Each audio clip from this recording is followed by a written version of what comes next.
Hi there. A very warm welcome to all our listeners to season 7 of the Big Unlock podcast. My name is Ritu M. Oberoi, and I'm the managing partner here at Big Rio and Demo, and I'm going to be your host today. Super excited to welcome our guest today, Marshall Glanzer, Chief Technology Officer and co-founder at Town Square Health. Marshall is focused on rethinking how care is delivered for Medicare populations through technology-enabled integrated models. And with healthcare rapidly shifting towards value-based care and outcomes-driven models, Marshall brings a pragmatic perspective on what it actually takes to improve care at scale. In today's conversation, we'll explore how AI data and new care delivery models can move healthcare from fragmented interactions to more connected, proactive, and patient-centered care. And with that, let's get started. Marshall, welcome to the podcast. Really happy to I'm have you here. I'm delighted to be here and happy to have the opportunity to share about Town Square Health. Thank you so much. So let's get started right away. Would you like to tell us a little bit more about Town Square Health and also your origin story? Because our listeners always love to hear, how you got here and what Yeah, you're about. yeah. I would say a little bit of an unusual path. My background is in technology and custom software development, but not in healthcare. So I'm a bit of a transplant. Mhm. My last decade of work was with GrubHub, food delivery systems, where we managed large complex systems at scale and learned a lot. I sort of bounced around between management and individual contributor technology there. And before that, most of my background is consulting for small and Fortune 500 companies. Mhm. Yeah, the story is interesting. I've known our co-founder and our CEO, Dr. David Buchanan, for over 20 years. We're both soccer players in Chicago, and that's how we met. But we've talked a lot over the years as Dr. Buchanan has moved from working at Erie Family Health in Chicago, and then onto Oak Street, and now to Town Square Health, and really. In our conversations, we talk a lot about the intersection of healthcare and technology, and it became really clear that we were very aligned on, the effect that well-executed technology can bring to a care plan, to a care model. And he had a vision of what fantastic value-based care and fully capitated risk care could look like. And so we decided to launch this. So we are the co-founders, although I should definitely say that the feel around the company and the office is, since we're still very early stage, is that we all feel like, I think, some of that founding spirit, and are in it together as a very, like, tight-knit and team who are excited to be delivering on this. So I can share a little bit about what Town Square Health is specifically. So we are a new primary and multi-specialty care provider for Medicare recipients, as you mentioned. Our business model, as I mentioned, is value-based care and fully capitated risk. And maybe your audience knows or doesn't, but that means that in a nutshell, our financial outcomes are aligned with patient health outcomes. So our business is to keep people healthy and fully leverage preventative care, and strong chronic case management and or panel management. Um, so that's sort of the business side, very much taking from an Oak Street Health playbook, or where David has his background. We are opening brick and mortar centers in starting this fall in upstate New York market, starting in the Rochester area. So we're super excited about that. Starting with a smaller clinic to get going in the market, and then we'll be building our own like full-size clinics beginning of next year. We're super excited to be taking those steps, and um, as I mentioned, we are a clinician-led. And Dr. Buchanan was Chief Medical Officer at Oak Street Health for, I think, close to a decade, if not longer. So we know we'll be able to achieve fantastic clinical outcomes based on everything he learned there and his experience in leadership. Um, I think if there's one sort of takeaway about Town Square Health that I'd like people to sort of know, it is that if there's a big unlock for us, it is our thesis is that it is patient experience. Um, so it's a cornerstone sort of value for us, and we believe that focus there will have a strong and positive ripple effect on across the business in many areas. So retention, as patients will feel a higher quality of care and will notice the experience. They will stick around as patients, which for a value-based care longitudinal relationship that means that the longer we can work with you, the better and better your health outcomes are going to be. And as a healthy, happy patient, you're gonna help us spread the word about Town Square Health. So there's a positive flywheel there with growth. And then clinical outcomes. With this longitudinal relationship and being able to spend time with your care provider, your care team. We know that a high trust with patients and their care team leads to better outcomes through a better partnership, a tighter partnership. Yeah. Yeah. Yeah, thank you, Marshall, for that introduction and telling us about, Town Square Health. So I want to come back to the patient experience part you talked about. But before that, because you said you came from these other companies, especially like GrubHub and, healthcare is notoriously difficult to scale because of regulation, reimbursement, fragmented stakeholders, long sales cycles. So, coming from a totally different industry, what have been your biggest lessons so far in building this tech-enabled healthcare company that can scale You without know, losing this, sort of focus? those things are true. I think those things are true. But I think when you're dedicated to the mission as we are, does it take a lot of effort to stand up the relationships, get through the compliance aspects, form contracts with payers and relationships with local healthcare entities. It's just kind of work that needs to be done. Does it move at a different time scale than I'm than used to from like a pure technology company? Absolutely, yes. But on the other hand, um, I think a slower moving industry gets to learn from, the mistakes of a faster moving industry. Like I'm sure that there are, healthcare companies that avoided the complexity of a microservices architecture, for example, as and before that, maybe service-oriented architectures. And so, kind of, Evolution.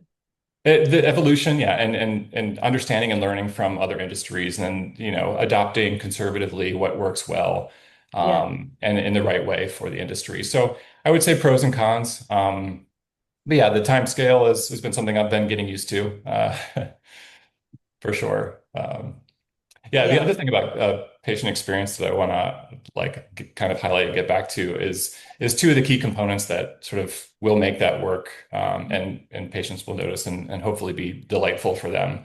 The first is a care navigator role. So these are MA by training, but are longitudinally have longitudinally impaneled patients. So we sort of have a care team or teamlet of a PCP supported by two navigators.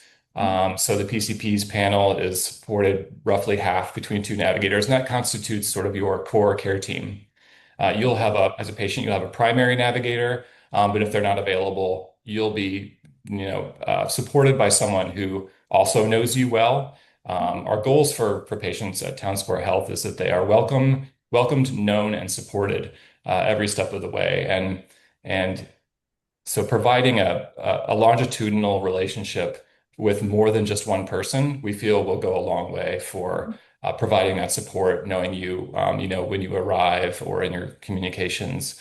And then as a navigator role might imply, you'll get assistance with, answering of questions, returning calls, helping you with referrals or to coordinate scheduling for your next appointment, and just generally, taking the burden off of you as a patient in a way that, we think people will really appreciate and have appreciated from other contexts where care navigators are sort of deployed. Um, the other aspect of which I am kind of personally excited about because it's been a pain point for me in my healthcare is our remote specialist consultations and our coordinated Yes. care visit. Mhm. Um, I know I have felt personally, and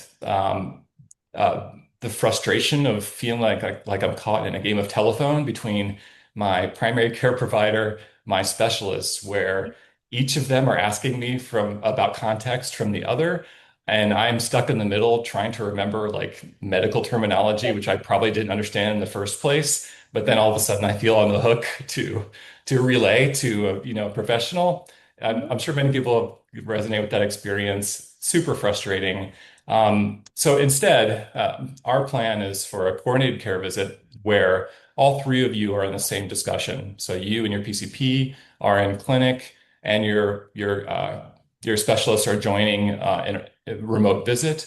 Yes. And that way, you can hear them talk about and align on the care plan that makes sense for you. Mhm. And at the end of that visit, you know that your primary care team are well equipped Mhm. for holistic care delivery across primary care and specialty care because you've heard that everyone's aligned. So again, like we've heard of this deployed, and it leads to outstanding, patient experience and outcomes. So we're super excited about those two components. Yeah, that's something, amazing to look forward to because that's one of the main disconnect, we hear from a lot of other health systems, the disconnect between the primary care physicians and the specialists. So how are you, looking at the role of AI in all of this? And because you're getting this opportunity to build this up, from scratch. So how are you leveraging AI and what do you see AI helping you with this in this particular scenario, especially in the Big Yeah, big topic for us, obviously. I think for anybody sort of starting out now in sort of the AI era, it's my personal experience of it is both feeling very excited about the possibility and also constantly anxious that I'm not fully taking advantage of the potential. So, Yes. but when we think about deploying AI at Town Square Health, first, like a ground rule, we would never ask a patient to trust something that we don't fully trust ourselves. Yeah. And we know it's not hard to find legitimate cases for concern when deploying these systems, whether it's misinformation, pushing people to take actions that are not in their best interest. Mhm. So there are safety concerns, there's misinformation concerns. For us, patient trust is sacred for us. It's super, it's critical for our longitudinal care of patients, and so we would not deploy, such a system without putting as much privacy, safeguards, and also human supervision to ensure safety. However, we do see a roadmap where these things are deployed Mhm. in an effective and safe way. So Now, I've discussed. Oh, go ahead. Yeah, no, no, no, go ahead. Wanted to ask yeah, about the Oracle Doctor of Tomorrow that you were talking yeah. about. Yeah. I'm excited to. It's a yeah. This is a bit of a deep dive, so you'll just bear with me as we Sure. go through this. So, I've said that we're investing in the interpersonal relationship between patients and their care teams, Yes. and so maybe counter to the mainstream who are very excited about replacing a human relationship with AI. Yes. We're actually like swimming against that stream because we want you to spend more time with your doctor and navigator and not less. But strangely, this actually makes us the perfect adopters of AI. And I'll get to that, but I kind of want to set some framework first. Mhm. So, just to back up and talk about some fundamentals. So, as patients, what do we want from our primary care provider? We want, as you mentioned, that like personal healthcare oracle, somebody who knows everything about healthcare, everything about Yes. our specifics, all of the specialties all rolled into one person, chemistry, biology, all of it. Obviously, that person doesn't exist, but what can we do to approach that? And so that's kind of part of what I'll talk about. The other thing, as a patient, we want to be able to easily learn about our own health Mhm. and about treatments and options that are available for us. And I think traditionally this has been, web search, WebMD, and more lately, it's That's certainly a lot of that traffic is now chatbots. And both have, strengths, and but both also have weaknesses, like we talked about before, like safety concerns, misinterpretation. Um, and then one final thing, after we do this research using, the tools, our favorite tools, we also want to, as patients, want to discuss that and feel heard when we bring up information, and have a healthy discussion and with our care team. So sure, this brings us to back to the coordinated care visit. The first step we can take in Town Square Health, and that we will do from the beginning, as I mentioned, is bring your PCP and specialist into the same conversation. You yeah. know, that may not, level up your PCP to the full level of a specialist, but it's approaching that healthcare oracle where the PCP is equipped for your, holistic care plan. And I think it's a very strong step in the direction of feeling like you have a single point of contact who's sort of got your back across all dimensions in your healthcare.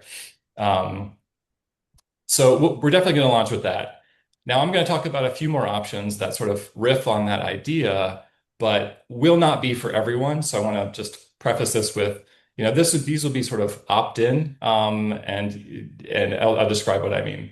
So as we would invite a specialist in to do a consultation, so we might also, your PCP might say, hey, you brought some information to me.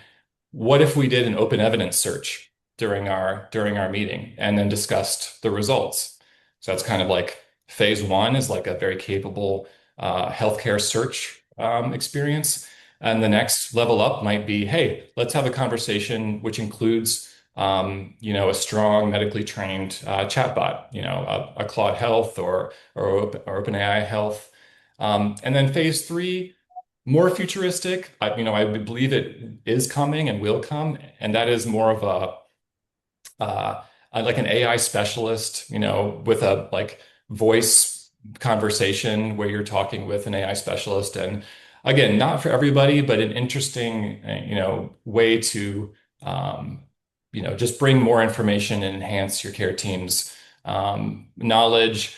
Capable. And they all follow sort of the same pattern Mhm. of bringing sort of a third party source into the conversation. Now, what's really interesting to me, and that sort of gets us to our healthcare oracle, right? Well, it's just like tapping into systems which will increasingly know more and more and be more sophisticated in the healthcare domain.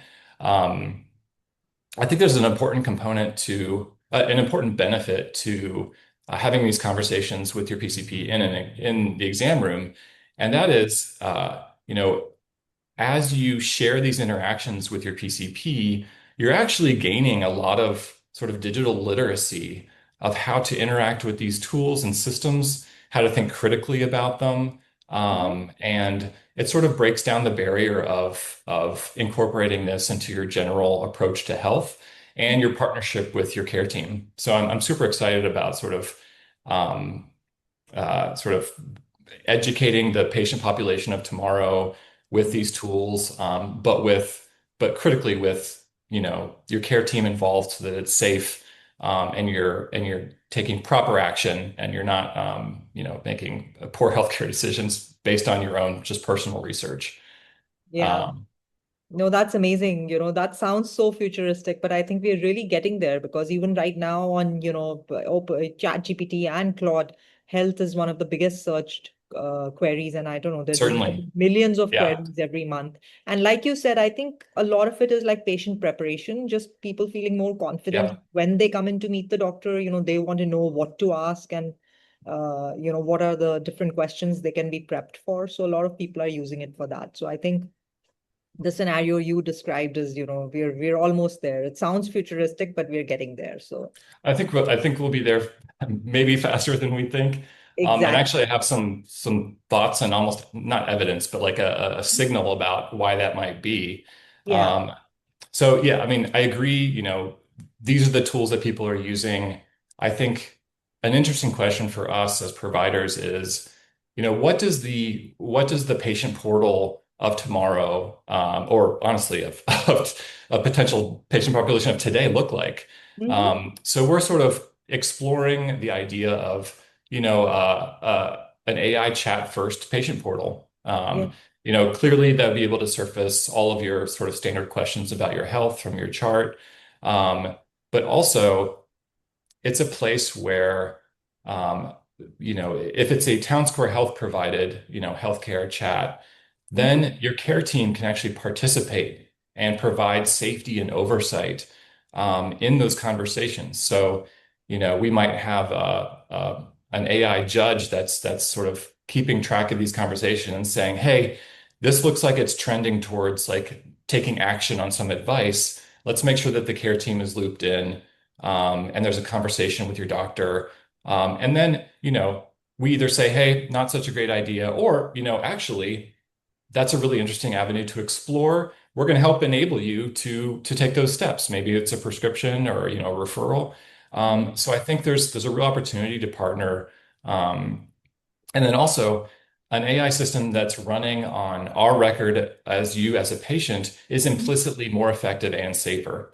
It's more effective because we know that more context equals better results from AI systems. And it's Yeah. safer because the AI knows about your conditions, that knows about what you're allergic to, what your present medications are, and what your problem list is. So it's more likely to give good advice.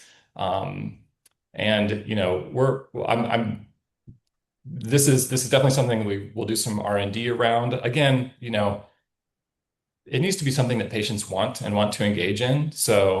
Um, so it's not like firmly in our plans, but I think there's a strong promise for a future like this. And honestly, I think our opportunity to provide a much safer venue to do this exploration and research in a way that is backed by actual healthcare professionals.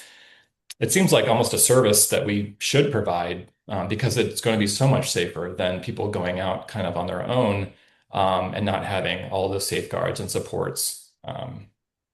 And I mentioned before, like, why are we a company who are emphasizing interpersonal relationships actually better positioned to deliver on this? Mhm. Um, and that's because, if you think about, direct consumer AI rollout, there are so many barriers, and any one of which could completely derail that model. Like Okay. credentialing, how will these models be credentialed? How Mhm. will malpractice insurance and work? How will even billing systems incorporate the concept of a direct-to-consumer AI? And Yeah. then who's going to absorb the cost? Mhm. So by taking the position of AI systems augmenting our clinical delivery, we're able to leverage it in a way that is, safer and solves a lot of these problems, because ultimately it is your PCP, who is, in control and using their credentials, their insurance, and the billing is essentially the same. And as, value-based care providers taking risk, absorbing the cost is, like completely something we could do, because we're absolutely equipped and willing and excited to invest in anything that helps people stay healthy, and because there's a positive impact for our financials as well. Um, Exactly.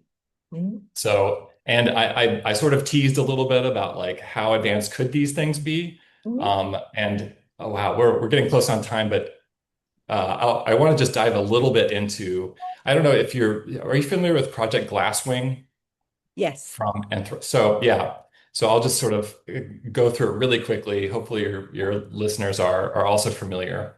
So Yeah. this is a next generation model by Anthropic that is so powerful at um, connecting and understanding highly sophisticated constellations of software systems, Yes. that it is able to find vulnerabilities that could, take over your computer or crash your computer by stitching together bugs, one, two, three, four, five different bugs that all working in harmony create a vulnerability that a hacker could exploit.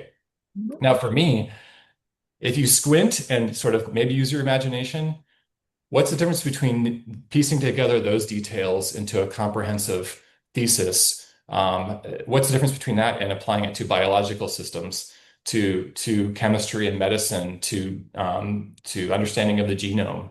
I think there's a lot of like interesting parallels there, and this is definitely far into the hypothetical side of things, but I think there's an indication that these systems may grow and become more powerful even faster than we imagined.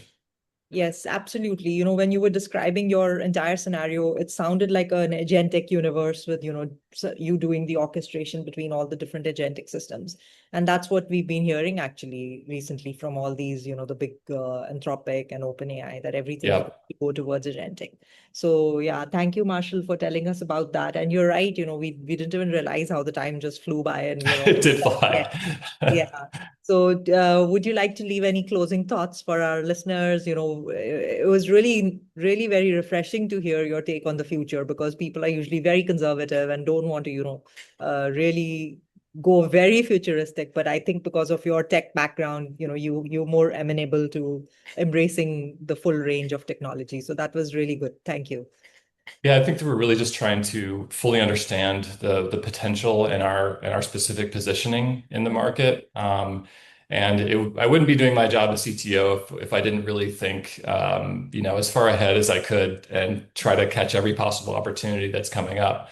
Mhm. Even though, just to reiterate, we, Safety. with Mhm. safety but actually even before that, the interpersonal relationships is really job number one at Town Square Health. We want a fantastic patient experience, regardless of your preference for engaging in technology. There's certainly some people who would not ever consent to maybe any of those layers of, Sure. of technology use, maybe not even ambient listening and clinical note taking. So, we recognize there's a wide variety of people with preferences, and we will meet everybody where they're at. But for those who are interested in exploring these things, I think there's a ton of potential to explore, and we're really excited about it.